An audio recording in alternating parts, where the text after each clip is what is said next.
depois da CNN divulgar em primeira mão imagens de câmeras de segurança em que o ministro-chefe do Gabinete de Segurança Institucional, Gonçalves Dias, aparece na antessala do gabinete presidencial durante os atos do dia 8 de janeiro, o ministro decidiu pedir demissão do cargo no final da tarde dessa quarta-feira.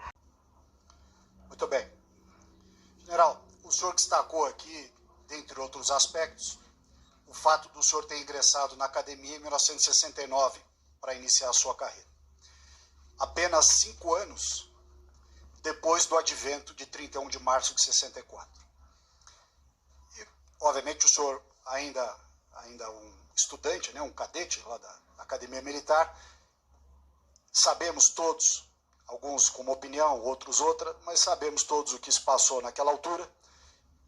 Eu queria, da sua opinião, o senhor entende que o episódio de 64, que certamente impulsionou a sua decisão, foi algo positivo ou negativo da história do Brasil? Deputado Ricardo Salles, eu não parei para raciocinar em cima disso. O que me impulsionou na minha carreira, logicamente, foi a minha vocação de querer ser soldado e foi uma necessidade da minha família. Entrar nessa situação, se foi bom ou se foi ruim, o movimento de 64 é polêmico. É polêmico e eu, deputado, se o senhor me respeitar pela minha história, eu não gostaria de entrar nessa seara. Obrigado, deputado.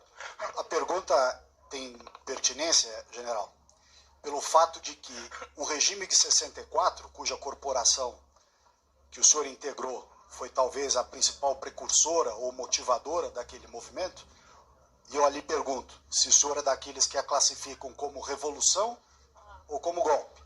Porque a visão daqueles que... Desculpa, isso não tem pertinência. Não tem pertinência absoluta. A senhora não é advogada de defesa. A senhora não é advogada de defesa de ninguém. Não. A senhora fala na sua vez. Não, deputado. A senhora fala na sua vez. Eu vou falar. Fale na sua vez. O militar tem que responder. O deputado Ricardo Salles faz uma pergunta simples e objetiva, esperando uma resposta sensata e coerente da parte do general G. Dias, o general do Lula. Mas ele simplesmente se recusa a falar. Por que esse silêncio? Porque certamente sua resposta seria muito comprometedora. Sua resposta poderia desagradar e comprometer a carreira política do atual presidente. Eu, obviamente, esperava a resposta, porque quem entende, e aqui um bom recado aos demais militares, quem entende que 64 parou o movimento de avanço do comunismo do Brasil, que com o Jango estava uma bagunça danada. Vai voltar de novo. Fica quieto aí que nessa vez fala. Vai voltar de novo. Quem entende que interrompeu, eu acho que os militares...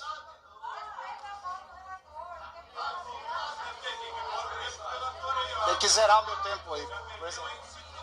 Podemos observar que quando uma pergunta é pertinente e ela pode trazer à tona ações ilegais dentro do governo, imediatamente a cúpula governamental se manifesta, fazendo tumultos na tentativa de impedir que se alcance o objetivo pretendido.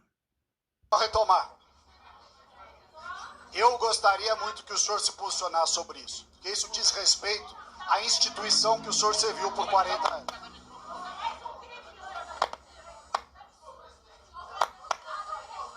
Vou repetir.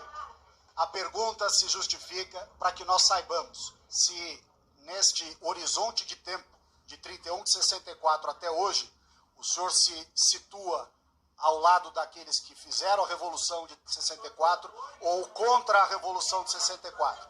Porque essas ações, não é a vez da senhora falar, essas ações que nós estamos vendo hoje do MST se aliam muito ao que se quis combater em 64. E os militares, seus colegas, até onde eu sei, unanimemente, é a primeira vez que um militar, sobretudo um oficial general de 3 estrelas, não defende a importante ação de 1964. Vou lhe perguntar, novamente, o senhor é a favor ou contra a ação de 64? Última oportunidade, os seus militares e seus colegas estão assistindo.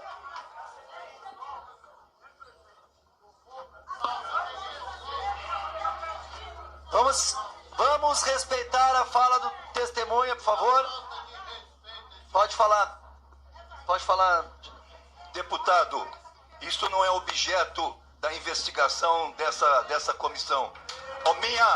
A minha força, o Exército Brasileiro, ele pauta a sua conduta em cima da hierarquia, em cima da disciplina e da cadeia de comando, amalgamada pelos valores éticos e morais, pensando num país maior e num país que tenha equidade e espaço para todos. Obrigado, deputado. Então, como o senhor se recusa a se posicionar a favor da história da sua instituição, eu vou prosseguir. Eu fiz um levantamento com os oficiais, seus colegas, contemporâneos ou não, da Academia Militar. E foi muito interessante, porque a primeira coisa que alguns me contaram foi que no ano de formatura, 1975, 3 militares foram pegos colando na Academia Militar. 2 foram expulsos e 1 foi preso por 20 dias. O senhor sabe quem foi o militar que foi preso por colar no último ano da Academia Militar? Como podemos observar, ele se omitiu da resposta. Preferiu ficar nas narrativas. Esse comportamento é típico daqueles que seguem a ideologia comunista. Eram 4h29 da tarde, quando Gonçalves Dias aparece sozinho no terceiro andar do palácio. Ele caminha pelo local e tenta abrir algumas portas. O general entra no gabinete presidencial. Em seguida, Gonçalves Dias volta pelo mesmo corredor e parece orientar os invasores a deixarem o palácio. Eles caminham em direção à escada, local de saída do prédio. Mas Gonçalves Dias permanece no terceiro andar. O capitão do Exército Brasileiro, José Eduardo Pereira, que aparece de camisa branca nas imagens, era o responsável pela segurança do Palácio do Planalto em 8 de janeiro. Ele conversou com exclusividade com a nossa equipe.